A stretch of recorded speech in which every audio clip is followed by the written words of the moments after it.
करेंगे गायत्री शक्तिपीठ चित्रकूट के व्यवस्थापक डॉक्टर रामनारायण त्रिपाठी जी से।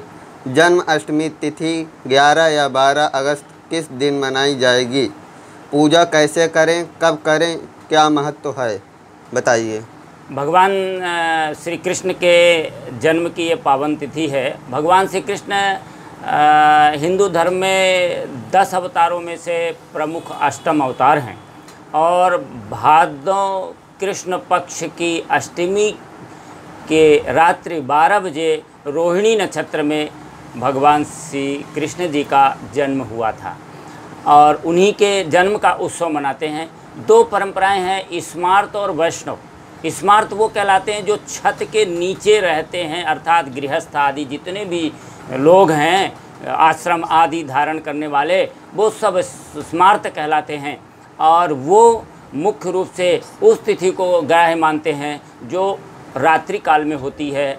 ख़ास तौर से उस हिसाब से 11 तारीख को रात्रि में अष्टमी है 12 बजे, तो बहुत सारे लोग इसको मानेंगे।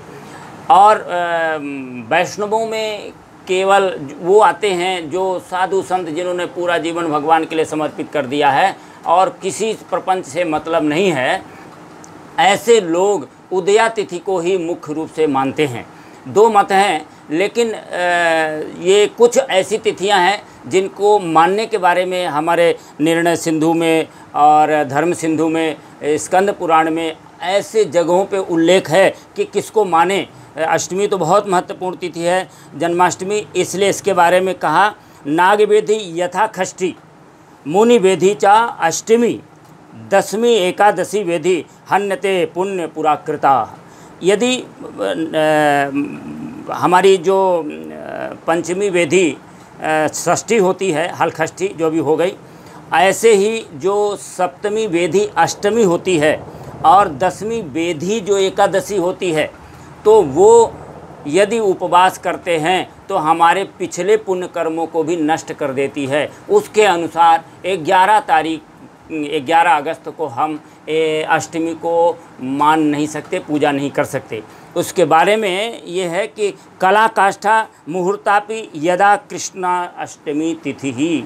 यदि एक कला भी सूर्योदय के काल में ये अष्टमी विद्यमान है, पूरे टाइम भले ही वो नवमी रहे, तो भी हम उस नवमी को अष्टमी को प्रशस्त करेंगे। सप्तमी संयुक्ता नाही, जो सप्तमी वेदी है उसको नहीं मानेंगे, नवमी वेदी अष्टमी को मानेंगे। इसलिए 12 तारीख बुधवार को ही सबसे श्रेष्ठ पूजनीय नक्षत्र होगा और 12:05 से लेकर के 1-पौने 1 बजे के आसपास हमको पूजन निशीत काल में भगवान का करना चाहिए।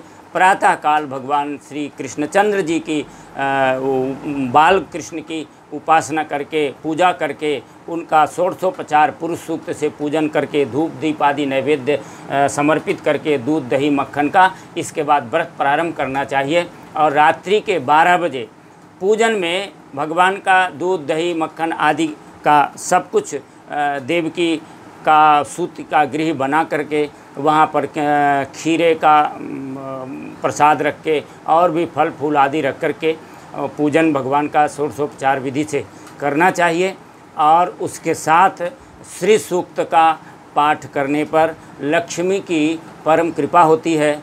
ओम नमो भगवते वासुदेवाय, ये 12 मंत्र है भगवान श्री कृष्ण का, श्रीमद् भागवत में इसका उल्लेख है। इस का पूजन करने से, इसका स्मरण करने से, जप करने से भगवान श्री कृष्ण प्रसन्न होते हैं। भगवान कृष्ण की प्रसन्नता से राहु और शनि का दोष भी दूर हो जाता है। जिन लोगों को चंद्रमा का दोष है उन्हें रात्रि में पूजन करके, चंद्र का पूजन करके चंद्र दर्शन करना चाहिए, उससे सारे दोषों की मुक्ति हो जाती है। इस प्रकार से ये जन्माष्टमी व्रत तो हर व्यक्ति को करना चाहिए।